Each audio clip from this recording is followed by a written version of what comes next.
सब बहन भाई हमारे का राम राधे राधे। मैं आज आपके लिए भागवत रहस्य का पाठ शुरू कर रही हूँ और मुझे आपको अच्छी अच्छी ज्ञान की बातें मिलेंगी। इसमें ये है जो भागवत का उद्देश्य क्या है, उसका महत्व क्या है। श्री साहिब में, श्री सरस्वती में, श्री गुरु ब्रह्म में, ओम नमो भगवते वासुदेवाय, श्री कृष्ण शरणम मम। जो जगत की उत्पत्ति, स्थिति और विनाश के हेतु है तथा तीनों प्रकार के पाप की नाश करता है, सच्चिदानंद स्वरूप भगवान श्री कृष्ण को हम सब वंदन करते हैं। परमात्मा के तीन स्वरूप शास्त्रों में कहे गए हैं, सत्य, चित्त तथा आनंद। सत्य प्रकट रूप से सर्वत्र है, जो सत्य है प्रकट रूप से सामने दिखाई देता है, और चित्त मौन है, और जो हमारा चित्त और मन है, और तथा आनंद अप्रकट है, जो आनंद है वो दिखाई नहीं देता। जड़ वस्तुओं में सत्य चित्त है, जड़ वस्तुओं में सत्य तथा चित्त है, परंतु आनंद नहीं है। जीव में सत्य और चित्त प्रकटता है, परंतु आनंद अप्रकट रहता है, अर्थात अप्रकट रूप से रहता है, अव्यक्त रूप से है। जैसे आनंद इसके अपने अंदर ही है, फिर भी आनंद को मनुष्य अपने बाहर ही खोजता है। मनुष्य नारी देह धन संपत्ति आदि में आनंद खोजता है। आनंद तो तुम्हारा अपना स्वरूप है, आनंद तो तुम्हारे अंदर ही है। इस आनंद को जीवन में किस प्रकार प्रकट करें, यही भागवत शास्त्र सिखाता है। दूध में मक्खन रहता है, फिर भी वही दिखता नहीं है, परंतु दूध से दही बनकर दही मंथन करने पर मक्खन दिख जाता है। ठीक इसी प्रकार से मानव को मनोमंथन करके आनंद को प्रकट करना है। दूध में जैसे मक्खन का अनुभव नहीं होता है, इसी प्रकार ईश्वर का कि जो सर्वत्र है, फिर भी उनका अनुभव नहीं होता है। जीव है तो ईश्वर का है, तो भी उस ईश्वर को पहचानने का यत्न करता नहीं है। इसी कारण से इसे आनंद नहीं मिलता है। कोई भी कैसा भी जीव हो, उसे ईश्वर से मिलना है। नास्तिक भी थक हार कर अंत में शांति खोजता है।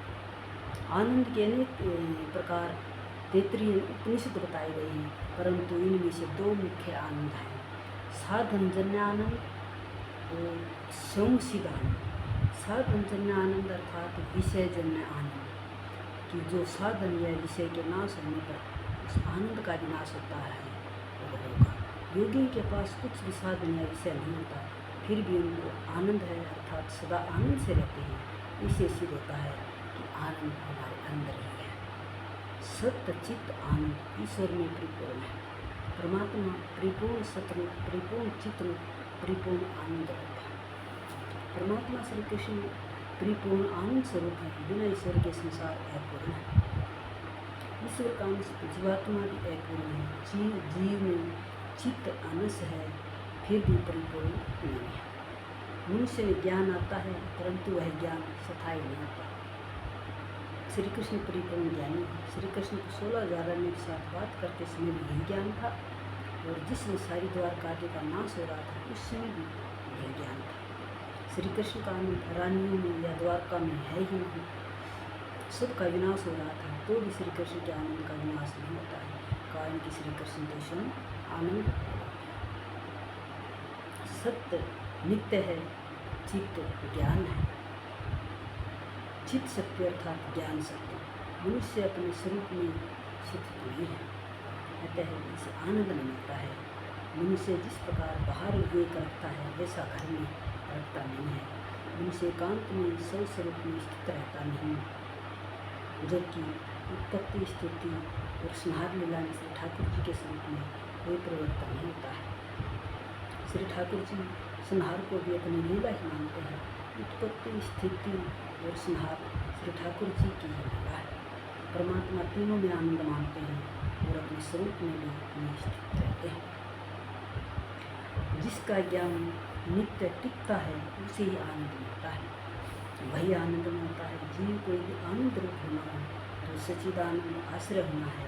यह जीव जब तक परिपूर्ण नहीं होता है, तब तक उसे शांति नहीं मिलती है, आनंद नहीं मिलता है।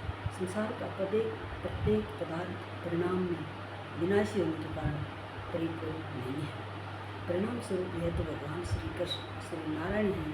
इस प्रभु नारायण को जो पहचानता है, उस नारायण के साथ मन को जो बलात्कार करता है, इसी का मन नारायण के साथ एक होता है। केवल वह जीवात्मा ही श्री नारायण को करता है और वही परिपूर्ण होता है, तभी जीव का जीवन सफल होता है। जीव जब तक अपूर्ण है तब तक उसे शांति नहीं मिलती है। जीव जब ईश्वर से मिलता है तो उसका अप्रोक्ष साक्षात्कार करता है, तभी जीव परिपूर्ण होता है। परमात्मा श्री कृष्ण के दर्शन पाने के लिए यह मनुष्य का कार्य है। मानव ही श्री भगवान का दर्शन कर सकता है। पशु को तो अपने स्वरूप का भी भान नहीं है, तो बेचारा परमात्मा के दर्शन तो करे कैसे। परमात्मा के दर्शन के बिना जीवन सफल नहीं होता। जो परमात्मा का दर्शन करता है उसी का जीवन सफल है। यह जीव अनेक वर्षों से अनेक जन्मों से भोग भोगता चला आ रहा है, फिर भी से शांति मिले नहीं। ये शांति तो तब मिले कि जब जीव को परमात्मा का दर्शन मिले, और श्री कृष्ण परमात्मा के दर्शन के बिना जीव को परिपूर्ण शांति नहीं मिलती है। श्री कृष्ण भगवान की जय। दोस्तों, आज से मैं भागवत रहस्य का शुरू कर रही हूँ, तो एक पाठ आपको रोज सुना, ये वीडियो आपको मैं शाम को डालूंगी। आपको इसमें से बहुत ज्ञान प्राप्त होगा, बहुत आनंद मिलेगा। जैसे